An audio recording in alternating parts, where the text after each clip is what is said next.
actress Cynthia Erivo has her next gig lined up. The Wicked star will now host this year's Tony Awards. Man, has she been busy. Well, I'll say she won a Tony for the 2016 Color Purple and is up for an Oscar this year, of course, for her role in Wicked. So Johnjay from the Johnjay and Rich Show joining us this morning with a big old grin on his face. What's up, Johnjay? Good morning.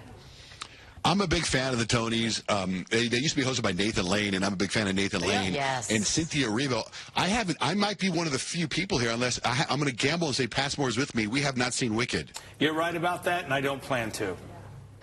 Oh, you don't? No. It's going to be on Peacock, like, in a couple days, I think, for free, or you can get the Peacock how it goes. I'm a big fan of musicals. It's just not my thing. It's just not. I'm sorry.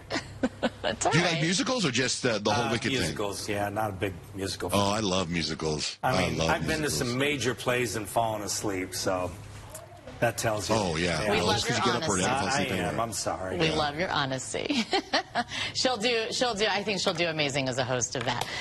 Talking about the next topic here, A$AP Rocky and Rihanna talking about their promise to the rapper's attorney that they would name their next baby after him after, of course, the acquittal that we just saw the other day. Right, so he got off of charges, and they said they're going to name their baby after their attorney. Do you know what their attorney's name is? No, this is crazy. What is it? So right now Rihanna has 2 babies with A$AP Rocky, 2 boys. Their attorney's name that they're going to name their next baby is called Lerner Rowe. Oh, come on. Stop it. Lerner and Rowe Rocky is the name of the baby. Is going to be called Lerner Rowe Rocky. Oh my gosh. Well, they're applauding you right now for that plug. Yeah. You can't help it. They're everywhere. I can't help it. Coming on. Come on. I just made that up right there. I just made it up. It was on the fly. Yeah. Boom. Yeah. Now the jingle's in my head. Lerner and Rowe. Actually, they do sponsor this segment, so I guess it's okay. There you go. Don't yes. They sponsor. don't? Oh, my bad. I thought they did. They do sponsor now. one of our traffic hits, I think. Or they used to. Oh. They do sponsor this segment, is what I'm being told. Yeah, they do sponsor this sponsor hit. a lot, yes. Yes. They are good. They very do active sponsor in this. the Good. community. Yeah, okay, well, good. You're safe. Yeah, You're they not are. going to get They sued. are. By those guys, that would be terrible. Yeah. Although I wouldn't put past Kevin Rowe. He's a little iffy. He's a little weird. But, you know. All right, so what's going on with Ryan Reynolds in the SNL? All right. Did you see the Saturday Night Live thing, what happened on Sunday night? On Sunday night, they were celebrating the 50th year anniversary of Saturday Night Live.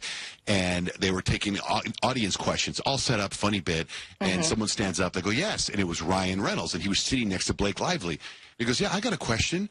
And Amy Poehler goes, oh, hey, Ryan, how are things going? He's like, fine, why? What have you heard? And everyone laughs. Right? Because what they're talking about is the Jason Baldoni, Blake Lively lawsuit that's going back and forth for $400 million. So now, it turns out, everyone's like, why would they do that? And they go, well, it's probably the writers of Saturday Night Live. Well, it turns out, it was Ryan Reynolds who pitched that idea. Now, let me even go a couple further other levels here. Ryan Reynolds used to be married to Scarlett Johansson. Scarlett Johansson is now married to Colin Jost. Who they're married, and he's on Saturday Night Live. Right. So why would Ryan Reynolds go to this event? It's such a weird turn of events and a mystery, and no one understands why. And now they're saying that whole thing he did on TV could be brought in court because he's joking about it. Wow. And the lawyers, the judges said no more talking about it. It's crazy, guys. Yeah, it is You thought crazy. the OJ trial was big? Yeah. Wait till this happens. We'll see what happens with it, and we know you will always be ready to give us the punchline for anything. I will. I felt like I did a pretty good job here on the Ryan Reynolds story, quite frankly. If you were to critique this right now. You presented it well. And by the way, I'll see you at Wicked at Thursday afternoon at 4 o'clock. Let's go, Passmore. But if you get him to go to that, then you're the man to do that. Right? Okay. all right. Thanks, Johnjay.